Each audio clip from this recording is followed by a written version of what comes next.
Welcome, everybody, to Divine Conversations. We are so happy that you have joined us today, Yeah. and we are super excited about our new podcast. And so today we're just going to kind of jump right in and tell you all about it. Welcome to Divine Conversations Podcast, a space where faith meets real life and community stories lead the way. We're here to lift up the voices of BIPOC families navigating housing, healing, mental health, and so much more. Whether you're a parent, a provider, or someone walking alongside our communities, you belong here.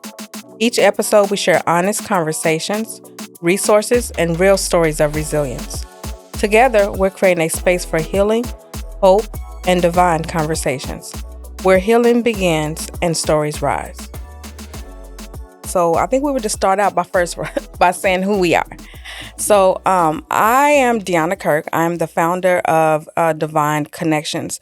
And Divine Konnections is an organization that provides wraparound services and housing to young BIPOC moms and their kids. And we really work with the whole African American community in some of our programs. But our goal is to take people from homeless to homeowners and from harm to heal. And so we work every day with just coming beside young moms and their babies. And so and doing that, we've learned a lot. We've encountered a lot. When I decided to start Divine Konnections, it was in honor of my mother who had passed away. And one of the things that I used to say was that I was going to open a house for teen moms and that she would run it and I would just like live next door. And so to back up a little bit, I was a teen mom myself. I had my first child when I was 12 years old, but I was still able to graduate kind of from high school and graduate from college, and I became a homeowner. And so I feel like I have a roadmap that I could help other young moms because I do believe that when you overcome something, right, Yeah. it's your responsibility to go back and help someone else. And so I had a baby at 12. I'd experienced childhood abuse. Experienced foster care. I experienced homelessness. I was alcoholic. And so I had all the things that I felt like young moms dealt with. And so, but I was still able to make it out. And so this Divine Konnections was kind of birthed after that.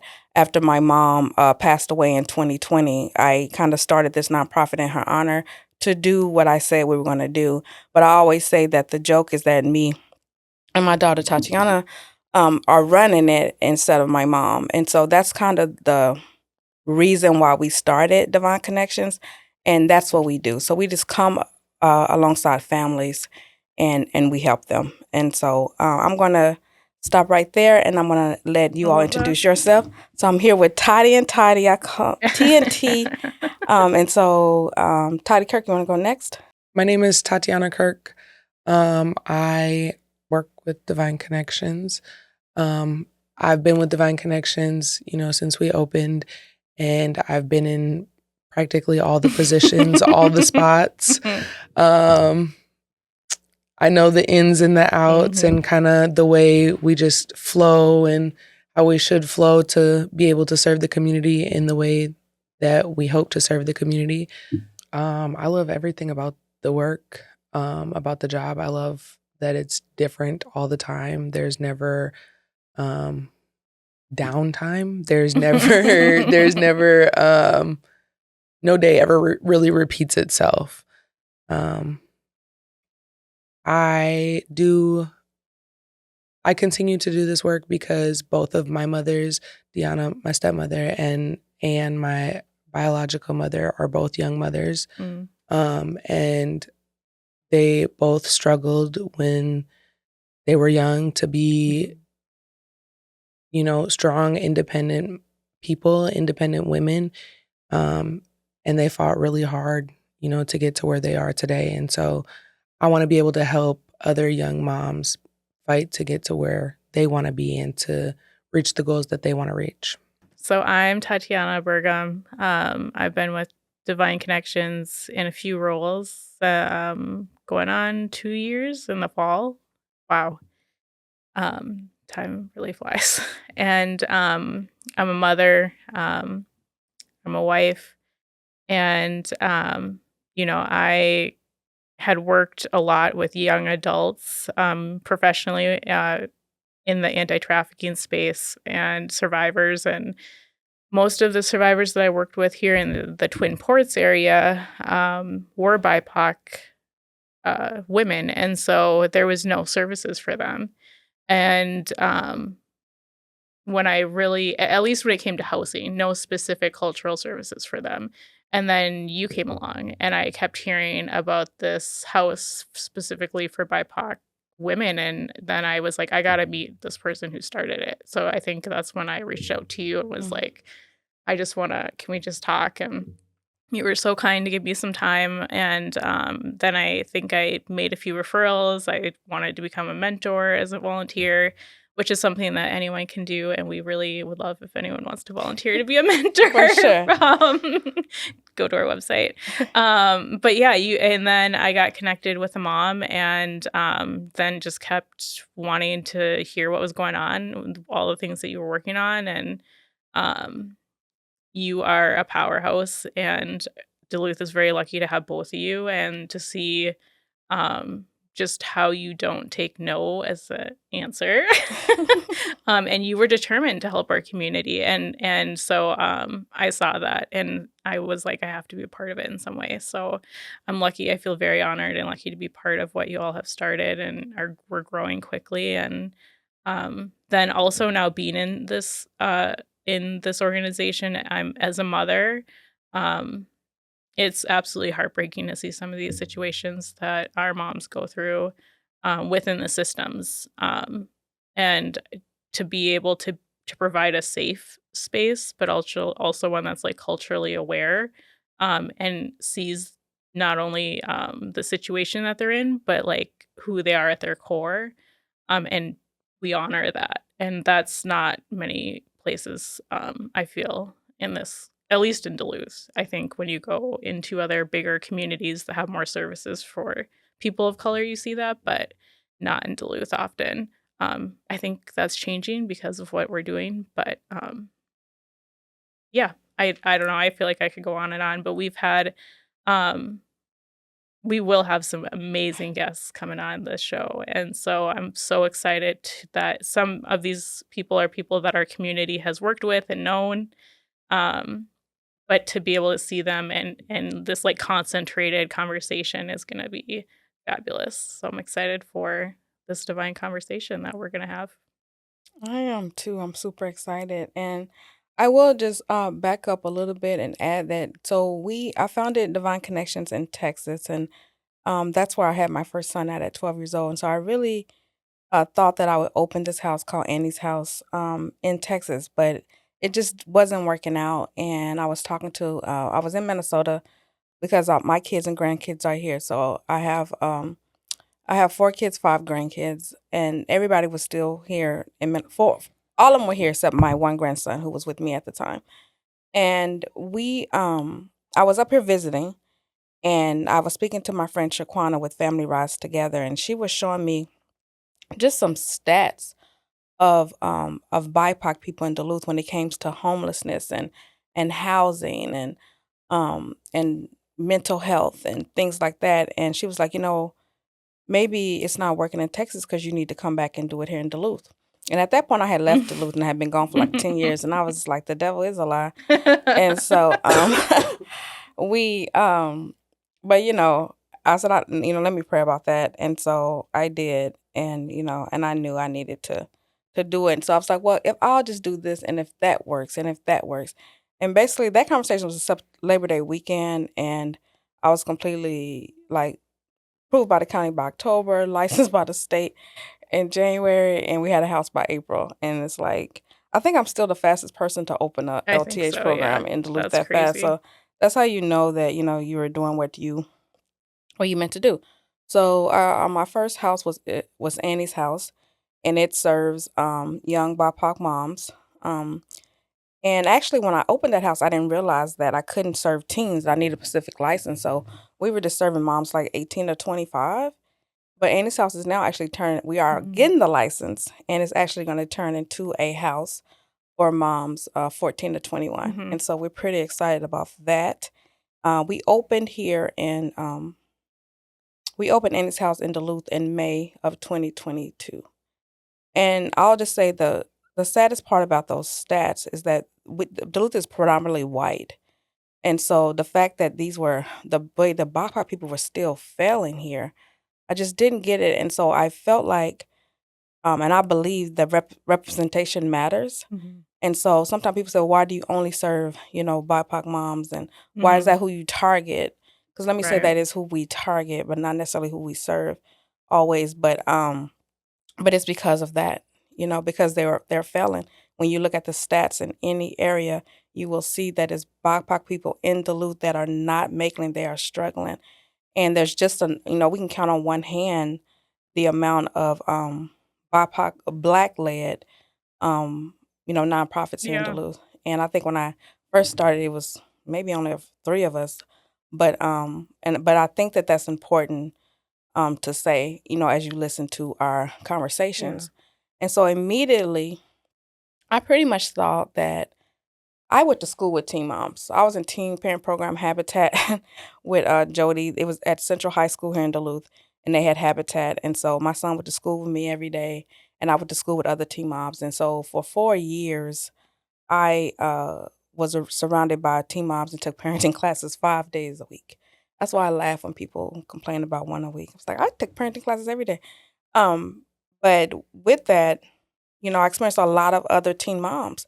And I really thought that I knew, what it took. And so, like I said, I thought we just needed some people to support them, some divine connections to come alongside them. And so then we opened Annie's house, and it was just like, what is going on? Like, because when we were young, we had some anger issues. So I already had my anger curriculum. We were drinking, and I was ready for that. Had the partnerships with with the drinking, and so somebody might have smoked a little weed or something, but that was about it. And then the parenting, like, okay, we got this. Just need some support, some respite. And the fact is that it was just completely nothing like I thought. And I do think a big part of it was COVID. Yeah. It's because the mental health that we ran into, the hard drugs with the the meth and the fentanyl, we were not ready for that. And then it was compounded. And so, you got people that were doing drugs, they had the alcohol, and then just the mental health and the schizophrenia.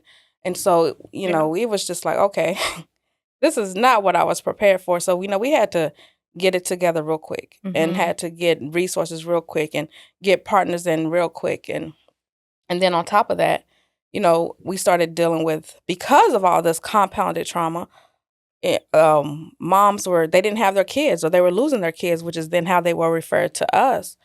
And so that's kind of how, so we had our first mom come in the house. Her baby was like, I think he was in Atlanta, but she had an equal case, and they swooped in. We got the baby here and stuff like that. But then there was issues with that.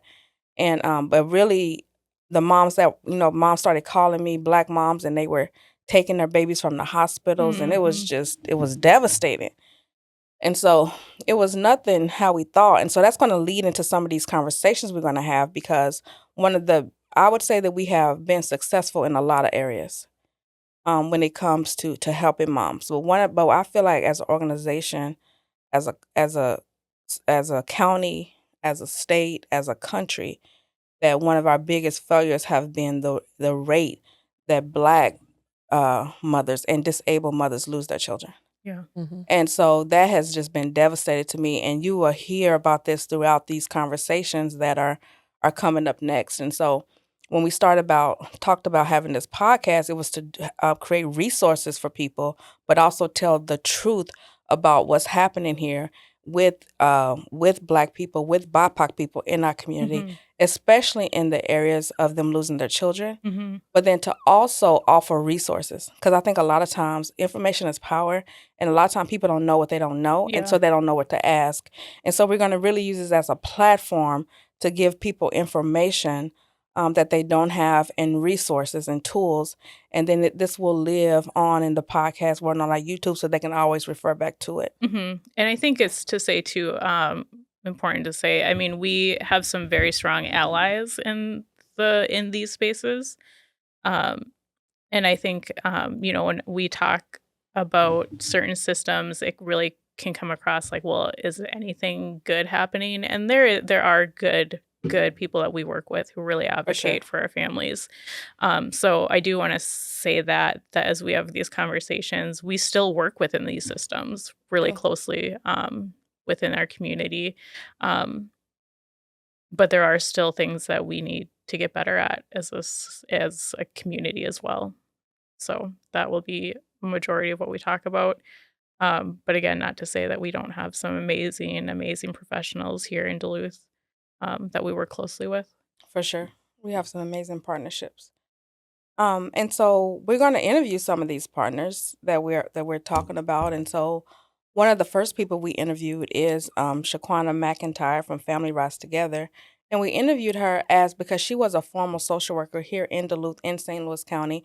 And we asked her just to talk about that experience a little bit, but then also to give tips to families of things that they should know so that they don't get a case or if they get one. And so we'll insert one of those clips here. And so Eyes on Black Families is the beginning of an open case eventually, right? Because as soon as a report is made on a family, that case don't go away just because it's screened out. It becomes a pad. A file is then opened up. And if too many cases is reported in a certain amount of time, eventually a case will be opened. And she just really dropped some nuggets. We call her like the auntie because I love how when she worked with families, I think they see her as her auntie. And so we're pretty excited about that. And so that's one of the interviews. Who else did? One episode that y'all will hear right after this is the panel discussion that we had with just some powerhouse women and professionals here in the community. And on that panel, we have Shaquana, who you just talked about. We'll have Michaela Carroll. We have Jibba Edmonds and Portia Peak, who she's out of the Twin Cities area. But it was a beautiful discussion about how to help about what they've experienced, and then also how we can better help our community and how they help their own community, because Portia, being in the Twin Cities, has a different view of just how things work there. But she's from Duluth, so it was really, really cool to hear her experience. And so please go listen to that episode after this one.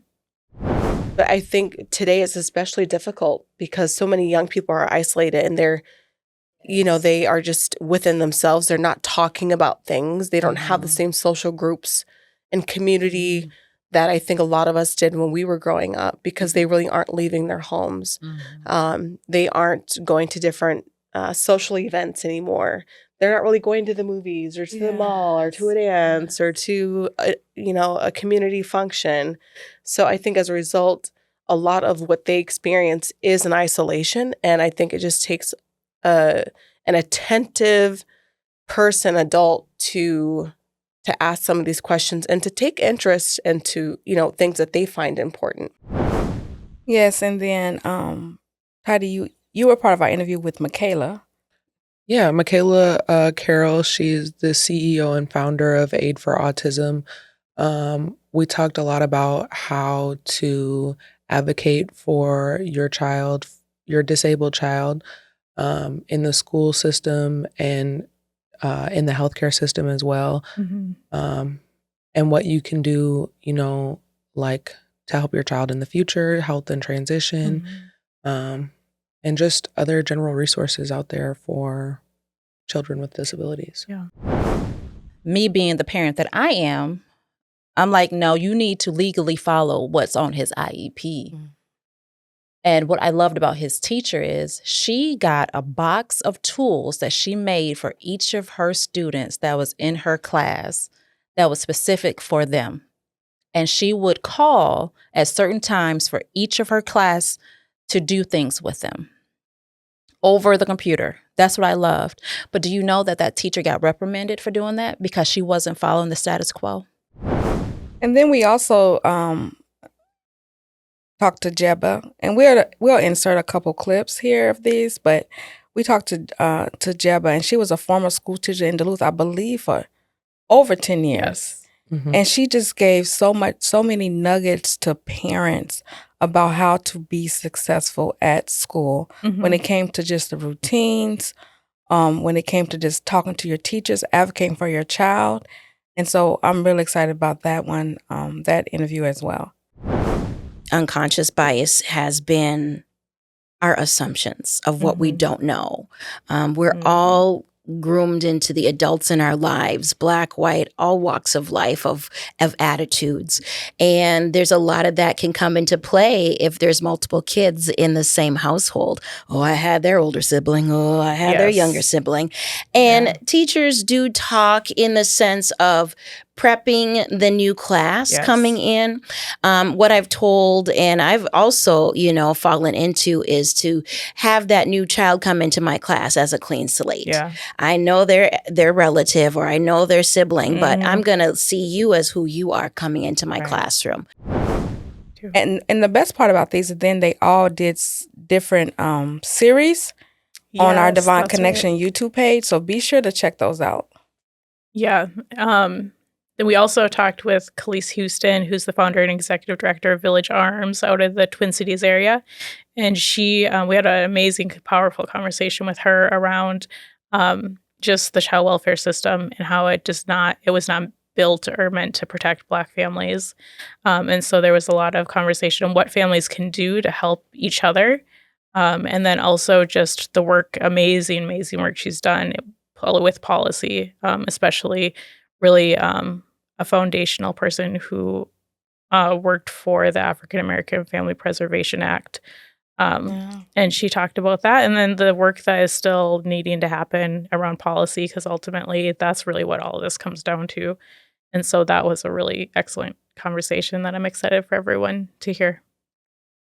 Yeah, so if you really want to have so critical and courageous conversations, this is going to be the podcast for you, because I think that we're just keeping it 100 and we're having real conversations about what's really happening in our community to our families. I mean, but we're not only talking about it, but we're talking about solutions and we're giving tips and resources. And so this is going to be a great podcast for families. Yeah. That's our number one, but also it's going to for social workers, for other advocates, for systems. Yes. And we are so excited even about the future episodes that we have scheduled. So if you want to come along on this ride with us, we will be releasing podcasts bi-weekly. And so we're super excited about it. If you want us to interview you and you think you have something to say or to share that would be beneficial to our families and our community, please reach out to us on our website. But we're super excited about these divine conversations that we're going to have. And so just be sure to check us out as we just uplift the voices of BIPOC families and the issues, though, but also come to some solutions. And so we're excited, and we just thank you for coming along with us on this ride as we have more courageous divine conversations. Thanks for being with us today. If something spoke to you, please share this with a friend who you think could really benefit from this episode. And remember, to help our show grow and reach more people just like you, make sure to follow the show and leave a 5-star review. And if you want to continue to have critical and courageous conversations, well, then we'll see you in the next episode.